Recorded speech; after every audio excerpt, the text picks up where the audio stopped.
안녕하세요. 황녀의 싸다고 토크 시간입니다. 네, 오늘의 사연은요, 과거 많은 분들께서 공감하신 베스트 사연입니다. 사연 읽기 전에 구독과 좋아요, 많은 공유 부탁드릴게요.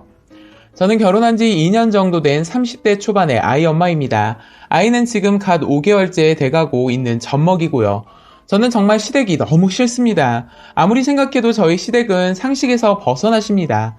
결혼 전부터 아들 결혼에 관심도 없고 애들이 어디에 사는지, 결혼식장은 어디서 하는지 아무런 관심도 없었으며 아들 결혼하는데 돈 없다고 하시다가 2천만 원 보태주셨어요. 엄청 생색내시면서요. 그건 돈 없다고 하니 그냥 넘어갔는데 예단비랑 반상기, 이불, 옷그릇, 은수저, 명품 가방 등등 챙겨서 시댁에 내려가니까 제 앞에서 봉투 열어서 돈 착착 세면서 1,000만 원이구나 이러시는데 제 앞에서 물품 하나하나 풀러보시면서 물건 다 점검하시고 흡족해 하신 얼굴로 너 예물은 적게 해라 많이 하지 마 라고 하셨죠. 푼수 같은 시아버지는 제 옆에서 넌 내려올 때 문어 안 사가지고 왔냐? 라고 하셨고요. 시아버지는 문어 많이 하십니다. 심지어 제가 예비 며느리로 처음 인사드리러 갔을 때도 저한테 대뜸 너 나중에 내려올 때 문어 사와라 하셨던 분이세요. 헤어지려고 몇 번 했지만 제가 미쳤는지 기어이 결혼하려고 했는지 암튼 결혼에 꼴이냈습니다. 신혼여행 다녀와서 처음 시댁에 인사드리러 가자 저한테 하시는 말씀이 너 그거 아니? 원래 막내 며느리가 제일 만만한 거다. 그러시는데 제 눈 똑바로 보시면서 집요하게 몇 번씩이나 말씀하시더군요. 결혼 초라 제 기잡으시려는 건가 싶어서 그냥 아무 대꾸 안 하고 좀 당황스러운 얼굴로 저도 어머니 쳐다보기만 했습니다. 그 후 한 번 시아버님이 내려오라고 하셔서 결혼 후 처음 시댁에 내려간 날 그래도 시댁에 잘해드려야겠다 싶어서 몇십만 원짜리 여름 이불이랑 바리바리 싸서 갔더니만 너 혹시 둘째 아주버니한테 시험 본다고 찹쌀떡 선물했니? 그 떡에 맵쌀이 섞였나 보다. 걔가 떨어진 걸 보면. 그리고 이런 소리도 하셨는데요. 너네 생활비 다 나한테 갖다 맡겨라. 내가 생활비 쓰고 남으면 저축해줄게. 이러시는데 진짜 속으로 잘할 필요 없겠다 생각하며 마음을 접었습니다. 그 후 제가 결혼 후 한 달 만에 임신을 했는데 제대로 된 축하 인사도 못 받고 맛있는 거 한번 사주신 적도 없으셨어요. 말이나 안 하면 좋겠는데 너네 친정 있지 않냐? 친정 가서 맛있는 거 해달라고 해라. 너 친정 있는데 내가 뭐 반찬이나 그런 거 해줄 필요 없지? 너 친정 근처 가서 살아라. 애 낳으면 친정에서 키워달라고 하면 되겠다. 이런 말도 하셨어요. 출산 전 본인이 아기용품 사주신다고 하시더니 출산 예정일 반달도 안 남은 상태에서 저 끌고 아가방 가셔서 이것저것 고르더니 40만 원 나오니까 20만 원은 내가 줄 테니까 나머지는 너가 해라. 그리고 20은 꼭 갚아라. 알았지? 꼭 갚아. 그리고 너네 설에 내려올 때 나랑 아버지랑 봉투 2개로 해라. 2개씩 주도록 해라. 이러시더군요. 또 아기 이부자리 세트가 제일 비싸니까 이런 건 다 친정엄마한테 해달라고 해라. 너네 친정은 뭐 해주신다니? 난 이런 것도 사주는데. 그리고 내가 굳이 병원 갈 필요 있냐? 너네끼리 알아서 나아라. 너 친정 있으니까.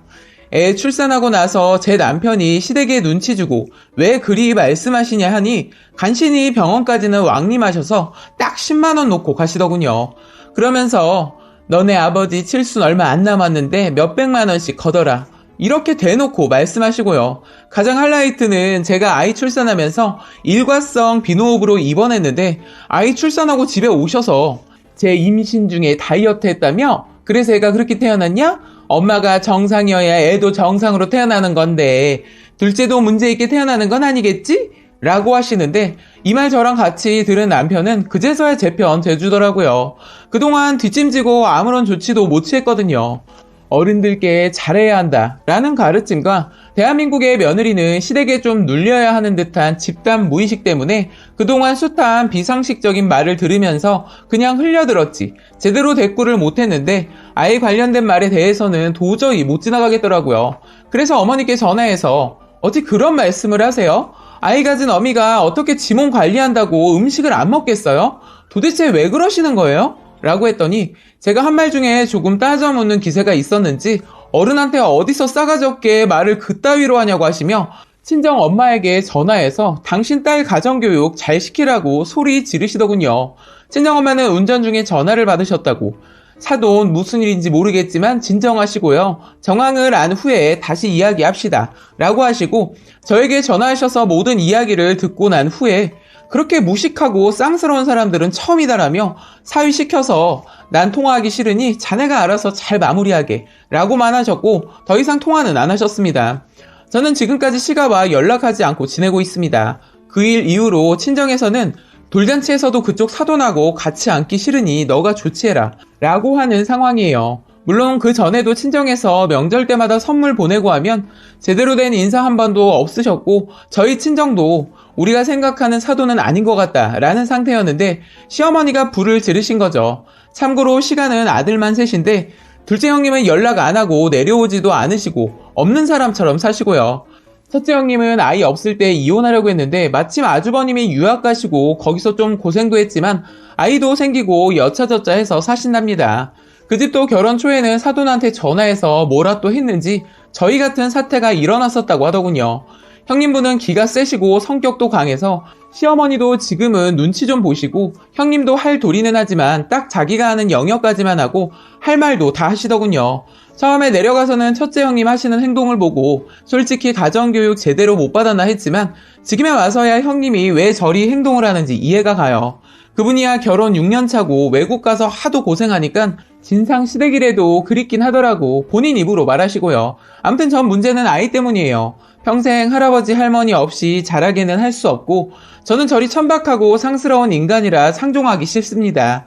그런데 아이 돌잔치나 이럴 때 어찌저찌 또 만나고 어찌저찌 또 내려가고 하겠죠.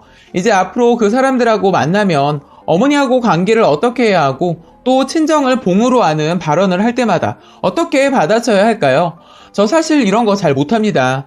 그래서 연습하고 더 이상 착한 며느리 컴플렉스 걸린 여자 마냥 살지 않으려고요. 정 많고 화목한 가장에서 성장했는데 정말 이런 사람들 듣도 보도 못하고 1년간 내가 대체 어떻게 해야 하나 했었고 이게 상식인가 저게 상식인가 많이 헷갈렸습니다. 돈만 밝히고 대놓고 뭐 갖고 와라. 친정에서 전셋값 해달라고 해라. 너 출산하고 일 그만두면 월급만큼 네 친정에서 갖고 와라. 이런 말까지 듣고 진짜 평생 영 끊고 살고 싶은데 누구랑 그래 본 적이 없어서 어찌해야 하는지 모르겠네요. 진짜 저 앞으로 어떻게 시가를 보며 살아야 할까요? 저보다 더 독하고 이상한 시가 겪으신 분들이나 저보다 더 많이 사셨고 지혜 있으신 분들께 여쭤봅니다. 저는 어쩌면 좋을까요? 라고 사연 올려주셨고요. 베스트 댓글 소개해드리겠습니다. 첫 번째, 문제는 아이 때문이에요. 평생 할아버지 할머니 없이 자라게 할 수도 없고 저는 저리 천박하고 쌍스러운 인간들이랑 상종하기 싫습니다. 그런데 아이 돌잔치나 이럴 때 어찌저찌 또 만나고 어찌저찌 또 내려가고 하겠죠. 신랑한테는 조금 미안하겠지만 평생 할아버지 할머니 없어도 살 수 있습니다. 저 태어나기 전에 할머니 할아버지 두 분 다 돌아가셔서 저도 할머니 할아버지 없이 평생 살았고 결혼도 했습니다. 부모가 없는 것도 아니고 조부모 없는 거 흠도 안 됩니다. 오히려 저런 조부모 있는 게 흠이 되겠죠. 당할 만큼 당하셨으니 이젠 나쁜 며느리 하세요. 나쁜 며느리가 아니라 정신 차린 며느리겠군요. 그리고 제 상식으로는 이해 안 가는 것은 어디 사돈댁에 전화해서 가정교육 운운하는 건지 그만큼 못 배워먹은 게 어디 있는지 내 자식의 또 다른 부모이면서 가까우면서도 가장 어려운 게 사돈인데 말이죠.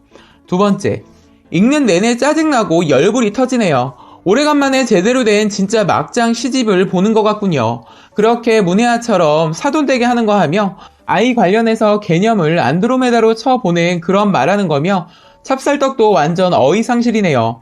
기껏 챙겨줬더니 맵살이라 떨어져 기가 찹니다. 그런 또라이 같은 시부모도 부모라고 아이한테 할아버지 할머니 있어야 한다고 그 더러운 꼴 보면서 앞으로도 쭉 지내실 수 있으시겠어요?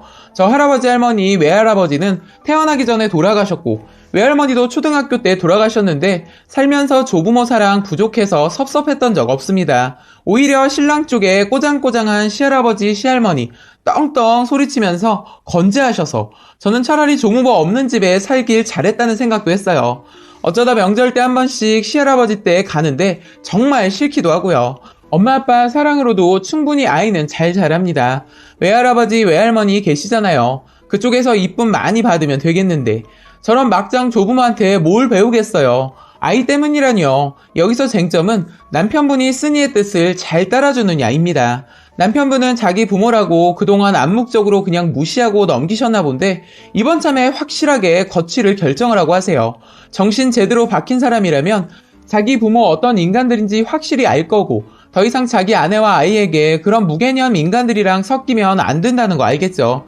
그래도 남편이 자식으로서 할 도리는 해야 한다고 한다면 아이랑 남편만 시집에 보내세요. 돈이나 선물 같은 건 일절 끊으시고 절대 연락도 받지 마세요. 돌잔치를 마지막으로 완전히 연락 끊으시고요. 이것도 친정 시집 따로 하세요. 번거로울 수 있겠지만 시집은 그냥 간단히 식구들하고 저녁 먹는 정도로만 하세요. 어차피 결혼할 때도 결혼식장이나 이런 거 신경도 안 쓰신 분들이라고 하셨잖아요. 그러니 그냥 초대도 하지 말고 간단히 밥만 드시고 파하세요. 그리고 그 둘째 형님처럼 하세요. 해줘도 좋은 소리 못 듣고 욕먹는 거. 아예 안 보고 살면 욕먹는 거나 피차 일반일 겁니다. 부디 남편분은 정신 제대로 탑재되신 분이길 바랍니다. 라고 마지막 댓글 소개해드렸습니다. 오늘의 사연과 댓글 여기까지였고요. 많은 공유와 여러분들의 생각이나 느낀 점이 있다면 댓글로 표현해보시기 바랍니다.